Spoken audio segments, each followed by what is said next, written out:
This is the CLT, a safe place for you and me. Possibly the best show in the Queen City that's not on TV. Bear with me. I'm not being interrogated. I had a really good setup, and then right when I started to go live, the sun started to move. So now I look like I'm in an interrogation room. I am not. I am just in my apartment. Hello, everyone. And we've got, well, actually, this has been a really big week for us. So we signed our first player, Sergio Reis. And then also, I know you guys have been asking this popular question for a long time, and we kept giving you that answer of soon. And now we can say it's July 22nd. So we look forward to seeing you guys then on that day. Exciting news. I will fix this, but I didn't want to be late for my guest. And we have Aaron West on today. So that's going to cap off a fantastic week for us. And we are so happy to have him here. Hello, everyone. And let's see if he's here. Hey! How's it going? The sun moved at the wrong time, and now I look like I'm like being interrogated. So I have an applause and everything set up for you. Wait for it. Let's see. Yes. I love that. Everyone, welcome in Aaron West. You have seen him on Bleacher Report, on Out Here. I mean, you're everywhere, basically. I just want to thank you so much for coming on and joining us. We're excited to have you. We've heard so many great things. Absolutely. Thank you guys for having me. So I've done some research on you and some of your friends, because everybody likes to talk. And so, of course, your boy Heath Pierce said, I need to ask you, how many bags of candy do you eat each week or in a week? A lot. I eat that. Candy is probably my biggest vice. It's like my main vice.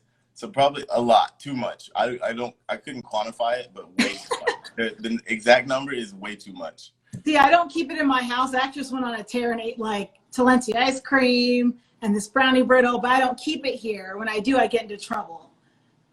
I'm going to move this blind curtain real quick. Keep talking. I always have it in the house, and I'm a big snack guy overall, like healthy snacks, non-healthy snacks, a little bit of everything, but especially, yes, sugar, candy. I have a huge sweet tooth. Same. So I've also got to ask you too, and I know the answer to this, but what is your dog's name? Ajax. And why is it that? So growing up, like the very first introduction I had to soccer was Dutch football and Ajax, and I also was like a huge mythology nerd. Like I love Greek mythology, like from way back, like the Trojan Wars, all that stuff. So I wanted to like name him something that both had something to do with soccer and my love of mythology, and I've like had that name sitting for a while until I got the dog. I had the name before the dog, so I pronounce it Ajax, but like because it's written and I'm a soccer person, everyone calls him Ajax, and like he answers to Ajax, dog, hey you, come here, like a little bit of everything. So you can call him Ajax, you can call him Ajax, whatever you want. Okay, that's cool. And I saw him with his lion's mane, and my dog has one of those too. So I thought we connected on that. That was pretty hilarious. Yeah, we just had one of our friends was like, you need to get this for your dog. So immediately we had to get it for our dog.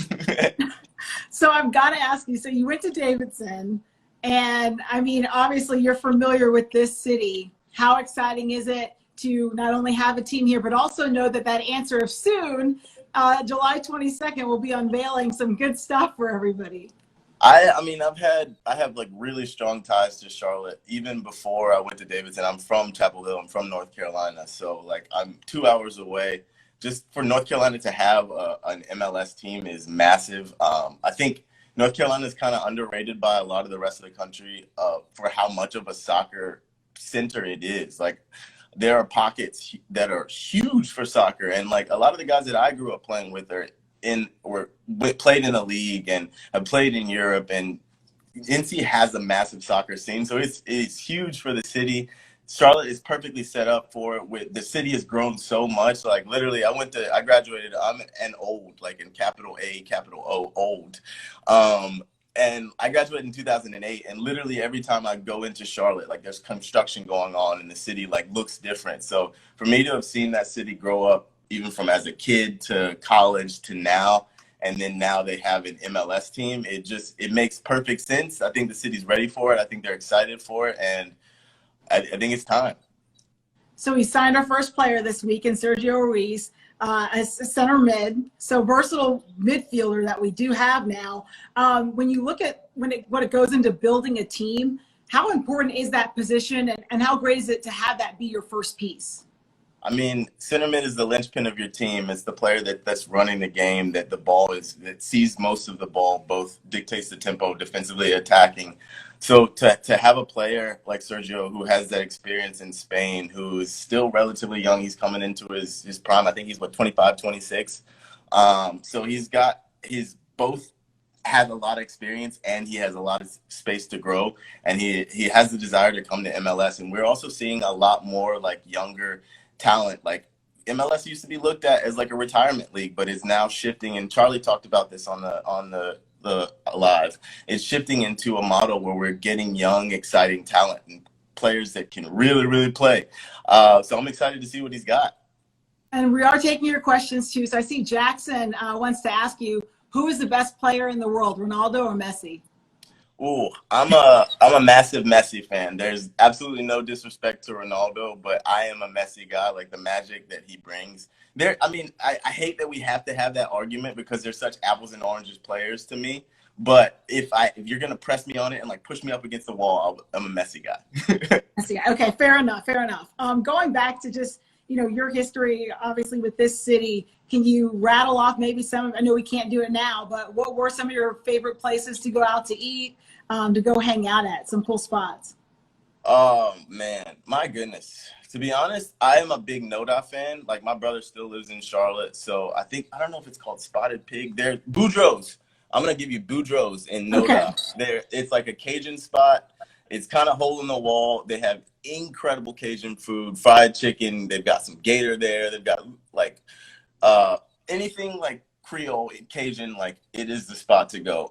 Noda was kind of my area. That's my vibe, kind of chill, relaxed vibe. Yeah. But I just love the city of Charlotte overall. It's just such a dope city, and it's crazy because it's grown so much. When we do start playing, then how much are you looking forward to getting to come to a game? I will be there. I will hopefully be there opening day. I will be like as close to the action as possible. I can't wait. Like I'm 34 years old. I've been waiting for an MLS team since 96. So I was 10 years old when MLS started in 96, 97, and I've been waiting for North Carolina to get one. And like for the longest time, I legitimately felt, I was like, I don't think North Carolina is ready. Like I don't think we need a team yet because we might get embarrassed. But now, like, the city is, Charlotte specifically is primed. I think North Carolina as a whole is primed, but Charlotte's just the perfect place for it. Heath told me to ask you that you have so many favorite MLS teams. Where do you think Charlotte's going to fall in that pack?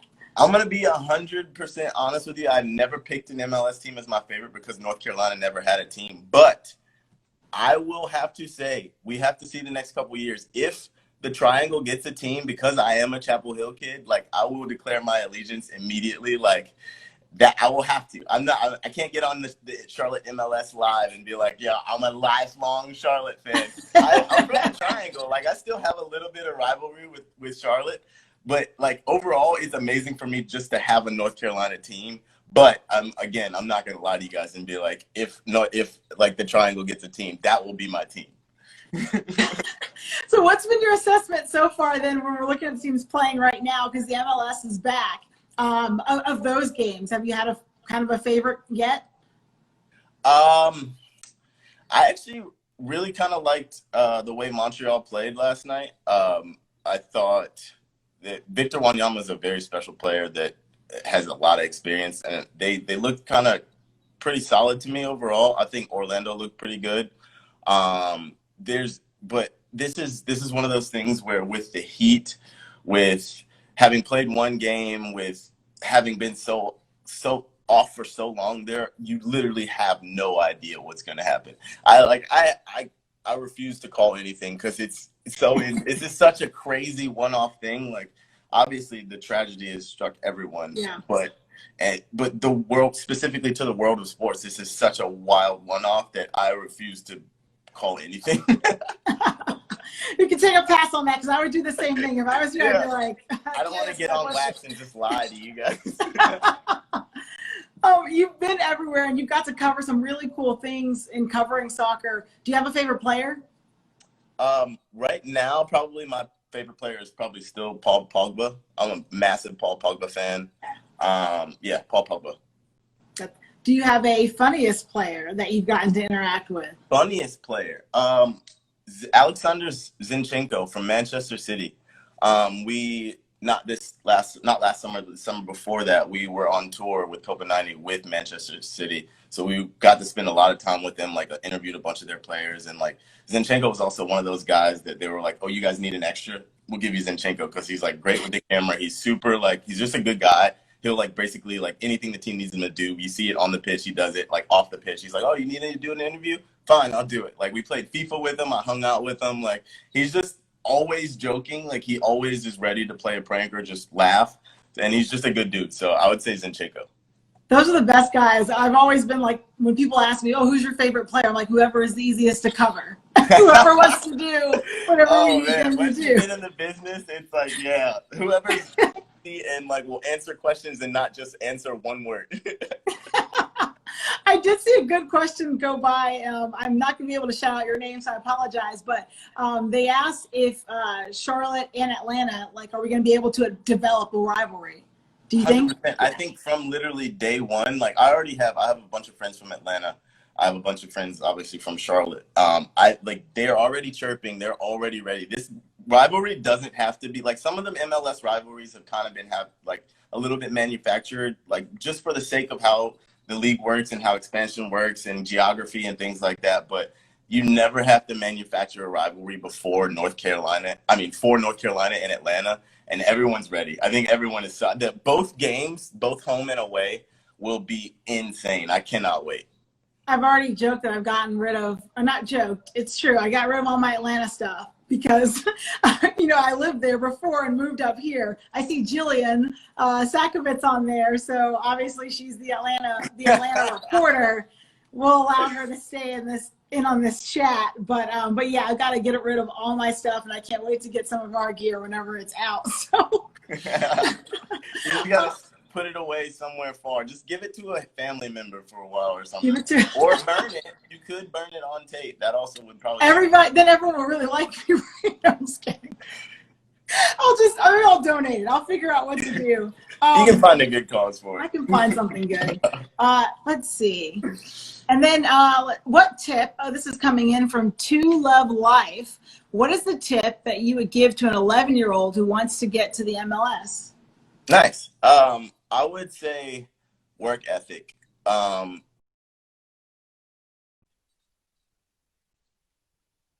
Separates pros from everyone else is that every single day they're willing to put in the work. Not like, 4 days a week, I'm going to do this, and then 3 days a week, I'm going to chill. It's like 5, 6, 7 days a week they're working. They don't stop if it's cold outside, if it's raining outside. If the way that they normally train gets interrupted, they're not just like, oh man, well, I guess can't train today. They figure something out. And discipline. A lot of pros, many pros sacrifice. Most pros, here's the thing. All pros sacrifice.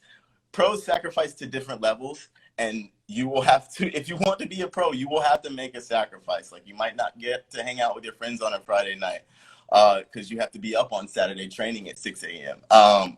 So sacrifice and hard work, it's the most cliche things you could say, but it really is what makes pros. There's no like magic formula. It's you work every day as hard as you can. And then once you get to a point, you just keep working. And if someone says no, they say no, but you just never stop. We've got some good questions coming in. This one came from Jackson. I think what he asked, if I can still see it, is what stadium would you want to go to? So maybe what's the best stadium that you've been to? Maybe I can put a little spin on that. It's Atlanta. It is Atlanta. Yeah. There's no way around it. Like that stadium it's a technological marvel. It's like one of the best stadiums in the world, not just like the country. It is insane. They pack it out. And I mean, I hate to say that this as a North Carolinian, but Atlanta has set the blueprint.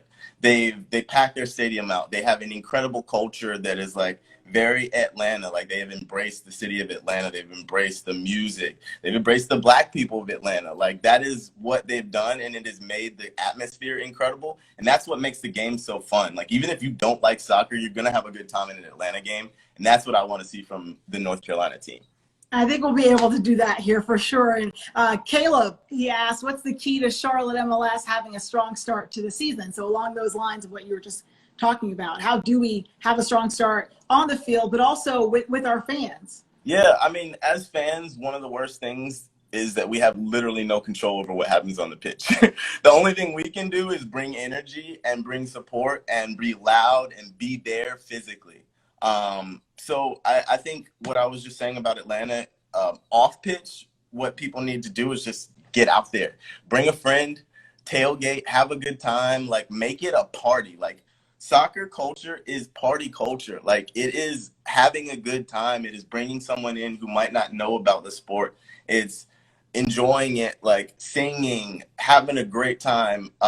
And on the pitch, it's going to be hard. Like the league is tough. It's gotten better every single year, and you're throwing together 23 guys that have never played together, so you never know what's going to happen.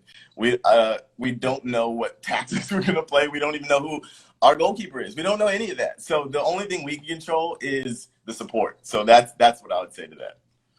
And like we do with everyone on this show, I have to ask you, because you have so much passion for the sport, where did your soccer journey begin? How did you fall in love with the sport? So I was born and raised in Chapel Hill, North Carolina, obviously. But when I was 3, so my dad, both of my parents, neither of my parents knew anything about soccer. My dad was a track guy. He was actually the first Black head coach in the ACC at UNC. So when growing up, like my parents knew track. They knew football, they knew basketball, they knew baseball, but they didn't know anything about soccer. When I was 3, my mom's best friend introduced us to the sport. And like, as soon as I saw a soccer ball kicked and saw the game played, I was like, this is it for me. Like, this is it. I grew up playing basketball, running track, but like soccer since I was 3. I couldn't play organized, but I would like go to my brother's practice. What position were you? Striker. I was always a striker. Okay. When I was a little bit younger, like when I was like 9 and 10 and I would get like bored, I would like score a few goals in the first half and then like play in goal in the second half because I enjoyed it. But I was always a striker. As I got older, I was a winger. A couple coaches tried to make me into an outside back, which in retrospect was smart of them, but I was super stubborn and was like, I'm a striker. I'm an attacking player. This is my but yeah, like from the age of 3, I fell in love. Like we didn't have cable and we didn't have like a local team or anything. So I just latched on to like everything written I could find, highlight tapes. So that's like how I grew up loving Ajax and the Dutch team. I saw guys that looked like me that were doing incredible things on the soccer field. So it just like really further cemented my love for the game from a very young age. I see another great question coming in too. Maybe you have a love of design too. Someone was asking, and I lost your name. Oh, I can scroll. Yes, I just learned something new. I can touch the screen and roll down. All right, I'm 35. Ulysses asked, what kind of similar kit design or colors do you think would suit or look good for Charlotte MLS? I always associate teal and purple with Charlotte. Like Charlotte Hornets colors. I think Charlotte being the Queen City, there's always royalty involved, like, so purple, some sort of like, I feel like there has to be some sort of purple and or teal.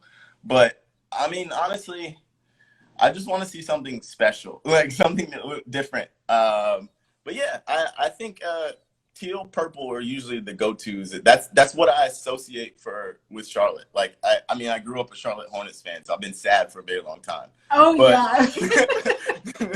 I've been sad for a real long time, but like, it's drippy. Like, it doesn't matter if you're 0 and 82. Like, if you're wearing Charlotte Hornets gear, people are like, whoa, what is that? Where'd you get that? Like, so at least if you're not good on the pitch, you should be drippy off it. Off it. Okay. Do you take a page from Heath then when it comes to fashion, or you have your own look? Heath probably copies you, I assume. No. So Heath is like a good dresser. He has his own style that's very distinctly his. So like when when we worked together at Copa, Keith and I were like this. Like we'd show up and he'd be dressed like completely differently from me, but it'd both be like very fresh. So we'd like have to flick it up, get a picture on the gram, you know. But yeah, Heath has his own very distinct style. Like I mean, my style changes constantly. Like I never was a headband guy, but now I have dreads, so I'm wearing headbands. And also I haven't had a haircut in 3 months, so that helps the hairline problem. There you go. Mine's pulled back today because I didn't feel like doing it. So we got a couple more questions too. What atmosphere do you expect from the team? And I'm assuming that Chris is talking about what atmosphere do you expect in the stadium? I honestly think it'll be similar to Atlanta. Like it's a similar type of culture, especially if the team and the kind of management does the right thing in terms of embracing the city's culture and like really reaching out to maybe fans who might not be like the typical soccer fan.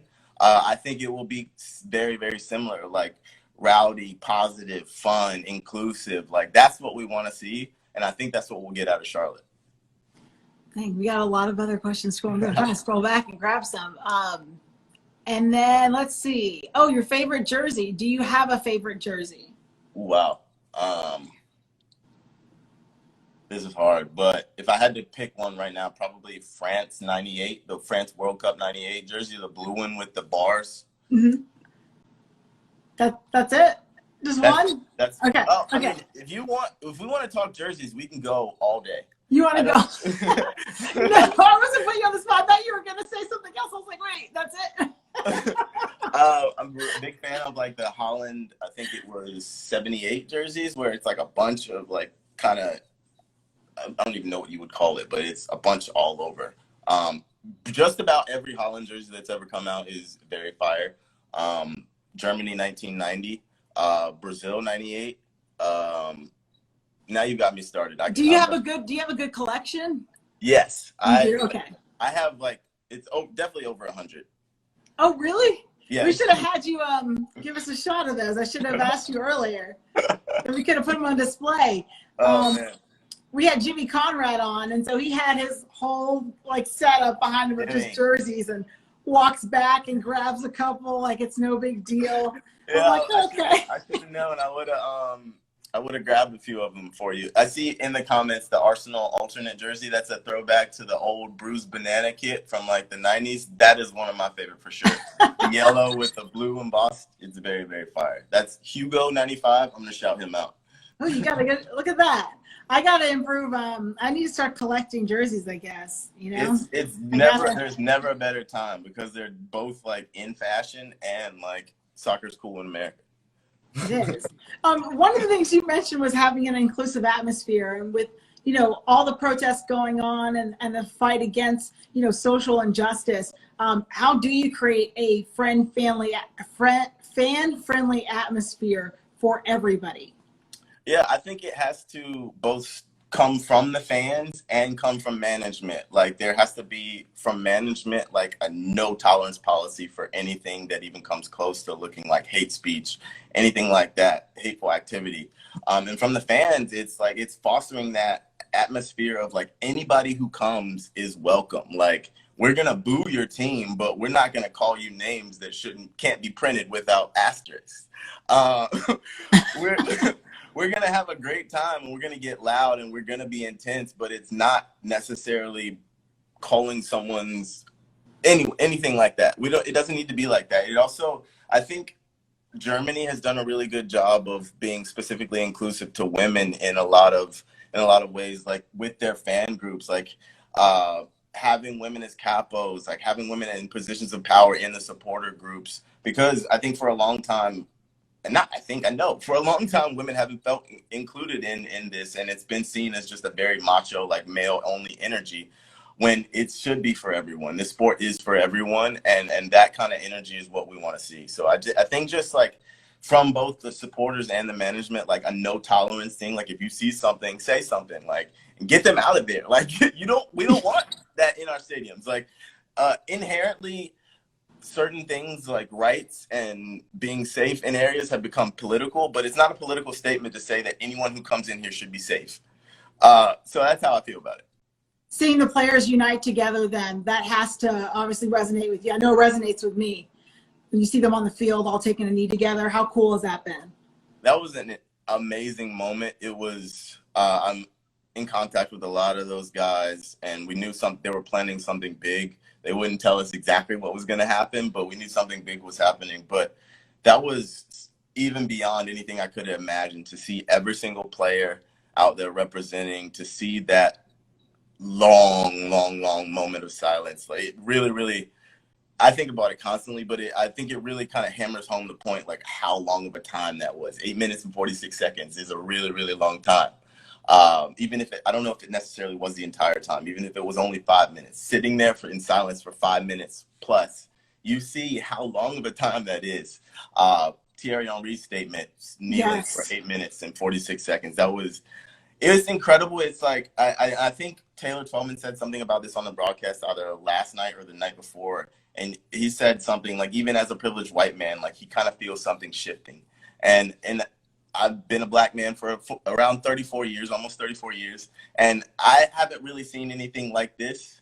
I have some hope that things will change. I'm not going to say everything will change, but I do have some hope that things will change. And that statement last night was amazing.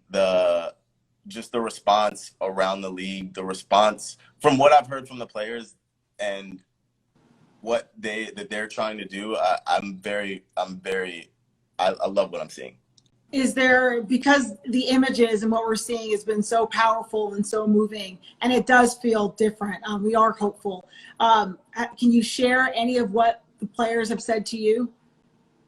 Yeah, I mean, they all feel a very, very powerful responsibility at this moment, to speak out. Like, even if they haven't felt like they might have had a voice before, like even some of the younger players, they feel so strongly about this and their role to both educate the public, to stand up for what they believe in, and to be visible symbols of what it means to speak up. And it's a very palpable and strong thing that we're seeing. Like, it is the norm to be like socially active and to care about the future and to care about things off the pitch now, which I think is amazing.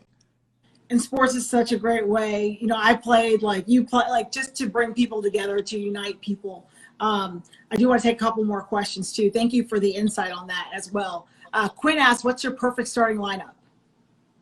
Like, of all the players in the world right now? I guess we could put a spin on that. Let's see. Yeah, let's. Do you want to do that? Do you want to maybe the formation? I don't know. What do you want to? What do you think? It would be we would be here for like 30 minutes if I because I would have to rationalize every single position, like pick for like my position, and then I would see the comments and then I'd have to address it. So I won't do my perfect line, like my world 11, but if we're going just straight up tactics, like formations, I am a fan of like a 4-2-3-1 kind of. I like having a flat back four. I like having two holding-ish midfielders, like one whose job is mainly to kind of break up play and one who kind of gets forward and gets into the attack, box to box. I like having an out-and-out attacking midfielder who can track back, but I like attacking midfielders. I still love Messi also. And then two wingers who can kind of do it all. It doesn't matter to me if they're wingers who like to cut inside or old school wingers. I don't mind inverted or old school wingers. Just I like players. I believe in the variety of the sport, so I don't like to get locked down into, oh, I want to play exactly like this. But because the beauty of the sport is that you can play it in so many different ways. But if you ask me what my default favorite formation is, it's a 4-2-3-1. Okay. Were you fast? Yes. Were you quick? Yes. All right. So I can play you a ball over the top and you're going to go do your thing? I don't want that anymore. At this point, I can't do that anymore. At this point, if you play me the ball over the top, I'm just going to put my hands on my hips and just I ask for the ball to my feet. Now, at this point in my career, I'm a center mid. I don't want to be sprinting. After I hung them up for real and started, I was I'm going to start getting prepped to be an old man and play pick up. This was at 26. So I started untying my shoes in pickup so that I wouldn't have the urge to sprint, because I was a very fast player and would try to make up for stuff with my speed. So like as I got older, I was like, I'm not gonna be able to sprint forever. And like I have a good touch. I understand the game. I want to learn how to play better without running. So I literally just untied my shoes. I was like, you can't sprint if you're like your shoes are untied. So I just started playing with my shoes untied, and it kept me in like a smaller space. Oh my God. Okay, so I have to get ready to let you off the hook, but that brings me to a couple of things. So, okay, putting on that whole retired player hat, I see a lot of people laughing at what you said too, because a lot of people are feeling that. Once you get a certain age, you're like, I gotta dial it back. Yeah, don't play me those through balls. Play it to my feet. Are you still crazy competitive if you were to play in an adult league? Like Jimmy Conrad was talking about, like wanting to fight a kid. I don't play adult league because like I don't deal well with getting kicked. I'm like still very, very competitive, and like I don't really have like I'm a 0 or 100 type player basically. For me, like my favorite soccer now is, my wife is pregnant, but when she's congratulations. Thank you. She sets up a pickup game here in New Jersey. That's like a bunch of players from Jersey who are in the league right now, like in MLS or in USL, and like some of younger guys who are like overseas or come back. And it's like an insanely high level, and I like somehow keep up and do well. But like that's my ideal soccer now, like 7v7 and like a 60-yard space where I get to play center mid and like do some dicey stuff and play some cool passes and make a couple people, and feel good about the level that I'm playing at. That's my life. Okay, well we'll take that then. Hey, where will we see you next? What's next? Where will you see me next? That is, you got a couple more Instagram lives to do. Yeah, I know you're like, so mainly on Twitch right now. We're trying to figure out exactly what's going to be happening with Champions League. The whole world is up in the air, but I'm on Twitch at twitch.tv/AYYY_West. All right, we got it. Cool. This is a hodgepodge of questions. It's just randomness when it's this kind of show. So I appreciate you being down for the ride. Oh, that's what I'm here for. I'm always here for the random. Well, we look forward to seeing you soon, Aaron. For sure. Hope to see you soon. Thanks for having me. Thanks. Take care. Yeah. We had fun. I hope you guys had fun with all the randomness. And yeah, we will see you next week or the week after. Something like that. Stay safe out there. And yeah, have fun. Bye, Hugh. Thanks for the great questions. Bye, everybody. Bye, Cooper. Oh, Luke, you missed it, but we're going to post it. So maybe I'll go live on my own page. I'm not supposed to plug that, but I am. Because I'll just talk about randomness. And I really probably can't do that here because not all of you want to follow my shenanigans. But anyway, Ulysses, thanks for the great questions. We will see you guys soon. Have a great weekend. Stay safe. This is the CLT, a safe place for you and me. Possibly the best show in the Queen City that's not on TV.